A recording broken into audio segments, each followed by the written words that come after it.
Viewers, कैसे हैं? उम्मीद करती हूँ आप खैरियत से होंगे।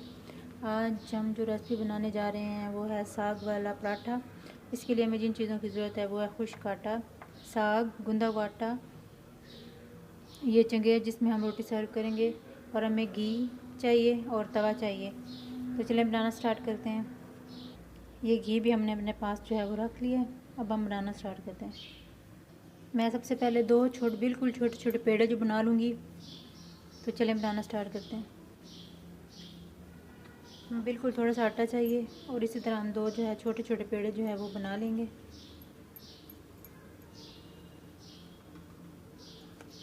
ये देखिए इतना सा मैंने बनाया। इसी तरह हम दूसरा जो है वो छोटा सा जो है वो पेड़ा बना लेंगे।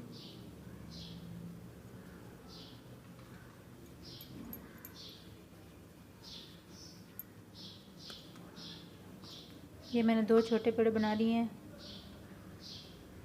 अब ये जो मैंने पेड़े बनाए थे इनको मैं दोनों को बेल लूँगी।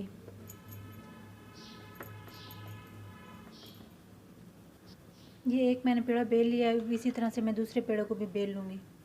तो नाज़रीन, मैंने दोनों पेड़ों को बेल लिया है। अब इसके अंदर जो है मैं घी लगाऊंगी दोनों पेड़ों के दरमियान। मैं इसी तरह सारे पेड़ों पे लगा लूँगी।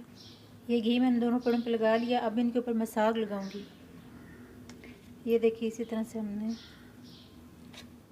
साग मैं एक पेड़े पे लगाऊंगी। इसको हम फैला लेंगे। ये मैंने फैला लिया है। अब इसके ऊपर मैं ये जो पेड़ा है वो इसके ऊपर रख दूँगी। तवे के नीचे हमने चूल्हा जो है वो जला दिया है, वो तवा हमारा गर्म हो रहा है। ये देखें मैंने इसको ऊपर रख दिया। अब हम साइडों से इसको दबा लेंगे। अब हम इसको बेल लेंगे अच्छा से। साइडों से हम इसको दबा लेंगे ताकि हमारा जो साग है वो बाहर ना निकले। अब हम तवे पे थोड़ा सा घी लगाएंगे। ये तवा मैंने साफ़ किया था, उसके बाद अभी ये वाइट और ब्लैक ही नज़र आ रहा है, कहीं से वाइट और कहीं से ब्लैक।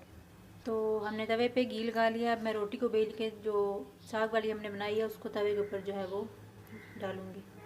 तो नाज़रीन, ये रोटी जो मैंने है तवे पे डाल दी है। अब हम साइडों से दबा देंगे। तो ये हमारी यहाँ से थोड़ी सी फट गई है, लेकिन कोई बात नहीं। अब मैंने घी इसके ऊपर लगा लिया है और अब हम इसकी साइड जो है वो चेंज करेंगे। तो नाज़रीन, मैंने साइड चेंज कर दी है। अब ये पक रहा है हमारा जो है पराठा। तो नाज़रीन, ये हमारा पराठा जो है तैयार हो चुका है। अब मैं इसे जो है चूल्हे से उतार लूँगी। एक पराठा हमारा पक के तैयार हो चुका है। अब मैं इसी तरह से दूसरा पराठा जो है तैयार कर लूँगी। तो नाज़रीन, हमारी ये गर्मा गर्म साग वाली रोटी तैयार हो चुकी है। ये देखें। अगली रेसिपी तक के लिए मुझे इजाज़त दीजिए। अल्लाह हाफ़िज़।